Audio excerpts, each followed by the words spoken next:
আরো কিছুটা সময় আমাদের বাকি হয়ে গেছে, কিন্তু এই যে কাজগুলো আপনাদেরকে করতে হচ্ছে প্রতিনিয়ত বা আগেও আপনারা করেছেন, কাজগুলো তো নতুন কিছু নয়।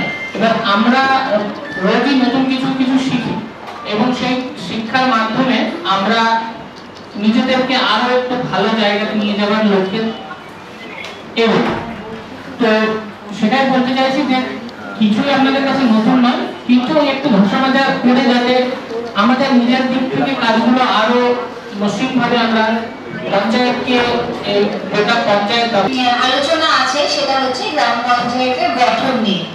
অর্থাৎ আমাদের আপনারা যে গ্রাম পঞ্চায়েত অফিসে বসেন তার মধ্যে কারা কারা থাকেন, ঠিক আছে, নির্বাচনটা যখন হলো আপনারা দেখেছেন কিভাবে নির্বাচন সরাসরি নির্বাচিত হচ্ছে, তো সেই জিনিসগুলো আমরা দেখবো। তো তার আগে আমরা একটু আলোচনা করে নেব গ্রাম পঞ্চায়েতের কি কি তহবিল আছে আর এই জিনিসটা যারা কর্মচারী আছেন তারা কিভাবে কাজগুলোকে হ্যান্ডেল করে বা তার টাকা পয়সাগুলো কিভাবে পেমেন্ট করে, তাদের সঙ্গে আরো কারা কারা যুক্ত রয়েছেন সেই বিষয়গুলোতে প্রত্যক্ষভাবে অংশগ্রহণ করেন এবং এই সিদ্ধান্তগুলো নেওয়া, বিভিন্ন মিটিং করা, মিটিংয়ে সিদ্ধান্ত নেওয়া কোন কাজগুলো কখন হবে, এই বিষয়গুলো নিয়ে আপনারা প্রত্যক্ষভাবে জড়িত রয়েছেন। আমরা আজকে এখানে উপস্থিত হয়েছি যে এই কাজগুলো কি সেন্ট্রাল ফিনান্স মানে সেন্ট্রালের টাকা, একটি হচ্ছে যে স্টেট গভর্নমেন্টের টাকা, যেটাকে আপনারা বলেন শুনে থাকবেন যে এখন যেটা চলছে সেটা প্রিক ফিনান্স কমিশন বা পঞ্চম অর্থ কমিশনের টাকা, আর এছাড়া রয়েছে গ্রাম পঞ্চায়েতের নিজস্ব আয় বা ওয়েসা। এখান থেকেও বহু গ্রাম পঞ্চায়েত রয়েছে আমাদের হুগলি জেলাতে যারা একটি ভালো মতো অর্থ তাদের গ্রাম পঞ্চায়েতের বিভিন্ন পরিষেবা দেওয়ার ক্ষেত্রে বিভিন্ন পরিষেবা দেওয়ার মাধ্যমে মানুষের কাছ থেকে বিভিন্ন ট্যাক্সের মাধ্যমে গ্রাম পঞ্চায়েত আয় করেন। এটার দুটো ভাগ, একটা হলো যে টায়ার, সেই টায়ারের টাকা থেকে কি করা যায়, এই টায়ারের টাকা থেকে একদম সুনির্দিষ্ট নির্দেশ যে এখান থেকে পানীয় জল, শুধু জল নয়, পানীয় জল এবং স্যানিটেশন, এই দুই ধরনের কাজই করা যেতে পারে। পানীয় জল এবং স্যানিটেশন, পানীয় জল মানে একদম মানুষের জন্য পানীয় জল এবং তার সঙ্গে স্যানিটেশন, এর বাইরে অন্য কোনো কাজ করা যায় না। কাজ করবো তাহলে তাকে কিন্তু সেই শিডিউলের যে টেকনিক্যাল স্পেসিফিকেশন আছে সেই টেকনিক্যাল স্পেসিফিকেশন জানিয়েই তাকে জানাতে হবে যে আমি কোন ভিত্তিতে এই কাজটা কম দামে করতে চাইছি। মিটলো, সেটা ধরে নিলাম, সেটাও হলো, বা এই ধরনের কোনো অপ্রীতিকর পরিস্থিতি হলো না, মোটামুটি একটা স্ট্যান্ডার্ড রেটের মধ্যে আমরা পেলাম। 5% মধ্যে কম বেশি হলে এই ধরনের বিষয়গুলো আসে না। দেখুন দিদি একটা ভালো প্রশ্ন করেছেন যে আমরা জানি যে এখন বর্তমানে জল জীবন মিশন বলে একটি প্রোগ্রাম চলছে, সেন্ট্রাল গভর্নমেন্টের প্রোগ্রাম, রাজ্য সরকারের সহযোগিতায় জল জীবন মিশন বলে একটি প্রোগ্রাম চলছে। গ্রামীণ এলাকায় প্রত্যেকটা বাড়ি বাড়ি পানীয় জল পৌঁছে দেবে। সেই পানীয় জল প্রকল্পটি মূল উদ্দেশ্য হচ্ছে প্রতিটি পরিবারে পানীয় জল পৌঁছে দেওয়া। খুব পরিষ্কার করে ধারণা, জল জীবন মিশন থেকে কিন্তু রাস্তায় জলচক্র হয় না, রাস্তায় স্ট্যান্ড পোস্ট হয় না। আপনারা দেখবেন যে সমস্ত এলাকাতে পিএইচই জলের কানেকশন ছিল, সেখানে জল জীবন মিশনের কাজ হওয়ার পর রাস্তার উপরে যে সমস্ত ট্যাপ পোস্টগুলো ছিল সেগুলো কিন্তু সব বন্ধ করে দেওয়া হয়েছে।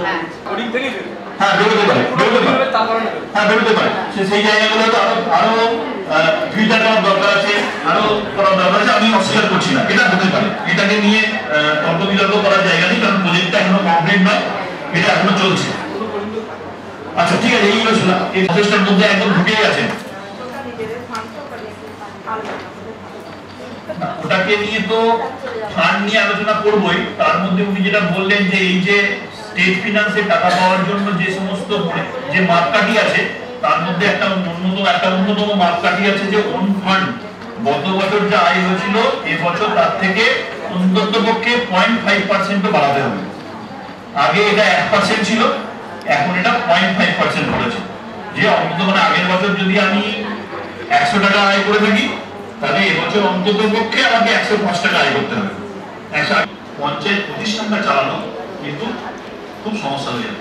এই ব্যাপারগুলো কিন্তু আপনাদেরকে ভাবতে হবে। এটা দেখুন, এই বিষয়টা নিয়ে আমি জানি না, আমি মানে আপনারা একটু বলছেন না যে এই মানে জানি না আপনারা এটাকে প্রিয়তে পারছেন কিনা, কিন্তু এই বিষয়টা নিয়ে আমি আগে অভিজ্ঞতা হয়েছে বা আমাদের সবারই অভিজ্ঞতা হয়েছে যে এই কথাটা বললেই বলতো যে এটা ভোটে যে বাড়ির সবার জন্য একটা, কারো কারোর আবার দুটো করে নাম্বার, তাহলে দুটো করে নাম্বার যদি হয়, বাড়িতে যদি আমার 10টা কানেকশন হয় কি আমার 5টা কানেকশন যদি হয়, তাহলে আমাকে মাসে অন্তত 1500 টাকার শুধু টেলিফোন রিচার্জ করতে হচ্ছে। সেই জায়গায় দাঁড়িয়ে একটা পরিবার, যে পরিবার মাসে 1500 টাকা টেলিফোন রিচার্জ করতে পারে, সেই পরিবার একটা বছরে 100 টাকা ট্যাক্স দিতে পারে না মানুষকে। এটার জন্য ভোট ভরতে হবে? একটা ব্যক্তিগত জীবন আছে, তার একটা মানে পরিবারের জন্য রোজগারের একটা কাজ আছে, এরপর আমি স্বেচ্ছায় পঞ্চায়েত সার্ভিস দিয়ে এসেছি। আপনি যে সংসদ থেকে মেম্বার, সেখানে কতগুলো হাউস হোল্ড পরিবার আছে? না, ভুল হচ্ছে, আর একটু বেশি হবে। আমাদের একটা পার্ট ছিল আগে, এখন 1200 ভোটার কভার হওয়ার কারণে দুটো পার্ট হয়ে গেছে। 100 লোক এভারেজ আমাদের একটা ফ্যামিলিতে 4টে ভোটার। আচ্ছা ঠিক আছে, 200ই ধরলাম, 200, 250, 300, 400 প্রতিটা বাড়িতে গিয়ে বোঝানো সম্ভব না। তাহলে কিন্তু এইগুলোর জন্য কিন্তু পঞ্চায়েতের কাছে একটা ওয়েল পাবলিকেশন, মাইকিং করুন। এই কাজটা করার জন্য গত বছরই আপনারা সবাই মনে করতে পারবেন বিষয়টাকে রাজস্ব পরিদর্শক বা আড়ায় থাকার কথা। এই উপসমিতিতে পদাধিকার বলে সঞ্চালক হচ্ছেন প্রধান, আর পদাধিকার বলে সচিব হচ্ছে গ্রাম পঞ্চায়েতের যিনি সচিব, তিনি এই উপসমিতির সচিব। এবার আসি আপনাদের উপসমিতি কৃষি প্রাণী সম্পদ বিকাশ।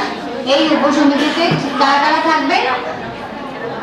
কর্মসহায়ক বা নির্মাণ সহায়ক, এনাদের মধ্যে থেকে একজন হবে গ্রাম পঞ্চায়েতের সচিব। এই উপসমিতির সচিব একজনকে করা হয়। নির্মাণ সহায়ক কি আপনাদের উপসমিতিতে সচিব আছেন?